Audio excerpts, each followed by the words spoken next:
Bonjour à tous, ici Guillaume Négri. Dans cette vidéo, on va parler des entités du bas astral. On va venir définir qu'est-ce que le bas astral, parce que, vous savez, on parle souvent des entités astrales, mais en fait, il y a tout un panel d'entités. Il y a des entités plus ou moins évoluées. Dans cette vidéo, je vais vous expliquer tout ce qu'on peut trouver sur cette notion de bas astral. Pour ceux qui ne me connaissent pas, je suis Guillaume Négri, expert en biorésonance. J'ai créé la biorésonance multidimensionnelle. Vous pouvez voir dans la description de la vidéo la formation gratuite que je vous propose en biorésonance multidimensionnelle. Parce que vous savez que sur les niveaux multidimensionnels, on peut aller très très haut, très très loin dans la compréhension des niveaux énergétiques. Donc maintenant, si on définit ensemble qu'est-ce que le bas astral? En fait, dans mon histoire de vie, depuis que je suis enfant, j'ai communiqué avec plusieurs dizaines d'entités sur des niveaux astraux plus ou moins évolués.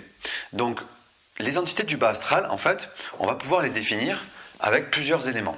C'est-à-dire que généralement, ce sont des entités qui ne sont pas conscientes de ce qu'elles font. Généralement, on va trouver des formes qui sont végétales ou animales. Ces entités-là parasitent généralement les premières couches de l'aura de l'humain, c'est-à-dire ce qui correspond au niveau éthérique et ce qui correspond au niveau astral. Parce que ces entités sont en affinité sur ces niveaux-là. Vous ne trouverez jamais d'entités du bas astral sur des corps plus évolués, sur des corps plus subtils que le corps astral. Exemple, vous ne trouverez jamais d'entité du bas astral sur un corps mental, sur un corps causal. C'est extrêmement rare. Voyons les formes les plus classiques que l'on trouve chez les entités du bas astral. Pourquoi est-ce qu'on dit bas astral? Parce que ce sont des entités qui n'ont pas vraiment conscience de ce qu'elles font. C'est comme si vous avez une araignée en fait qui rentre dans votre maison, elle ne va pas savoir vraiment qu'elle est chez vous, qu'elle peut vous déranger. Elle voit juste un coin chaud, de la lumière quelque part, et elle va rentrer dans votre maison.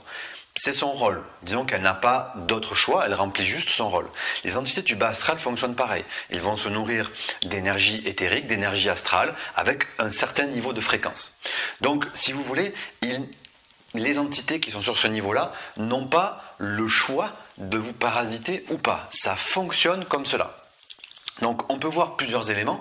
Par exemple, ce sont des éléments qui sont de type araignée, par exemple, de type phasme, de type poulpe, de type des petites puces. En fait, ce sont, on va dire, des bestioles qui vont grignoter votre niveau éthérique. Généralement, elles ne posent pas d'implant et on va dire tout le monde dans sa vie connaît le parasitage avec du bas astral.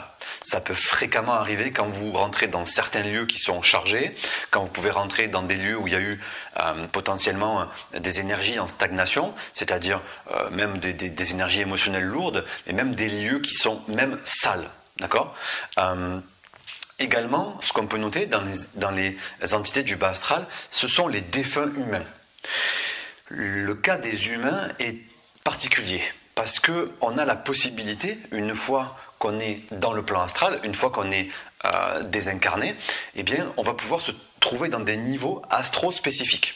La plupart des êtres humains vont se retrouver sur des niveaux, on va dire, moyens ou élevés au niveau de l'astral et on va assez peu errer sur une fréquence basse et on ne va pas venir parasiter des lieux ou parasiter des êtres humains. Néanmoins, on va considérer que les êtres humains qui sont désincarnés et qui sont en errance ou qui sont dans le parasitage d'autres êtres humains, sont des êtres humains qui sont sur le niveau du bas astral. C'est-à-dire qu'ils n'ont pas vraiment la conscience qu'ils sont en train de nuire volontairement à des êtres humains ou à d'autres formes de vie.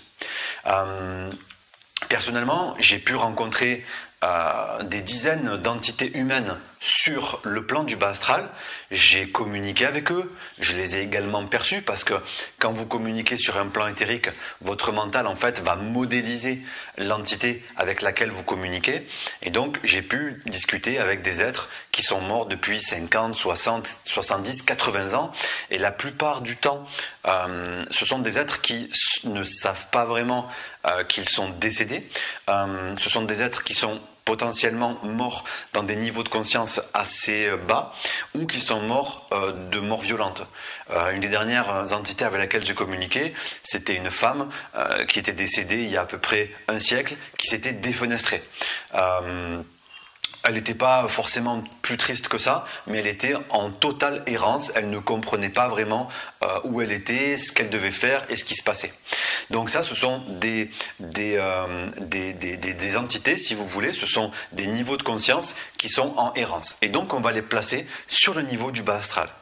Donc, pour résumer un petit peu, concevez que les entités du bas astral sont des entités qui n'ont pas acquis un certain niveau de conscience, d'accord? Ce sont des éléments qu'on peut assez facilement éliminer et qui vont se trouver sur le niveau éthérique et sur le niveau astral. Nous, on fait ça très très bien en biorésonance multidimensionnelle.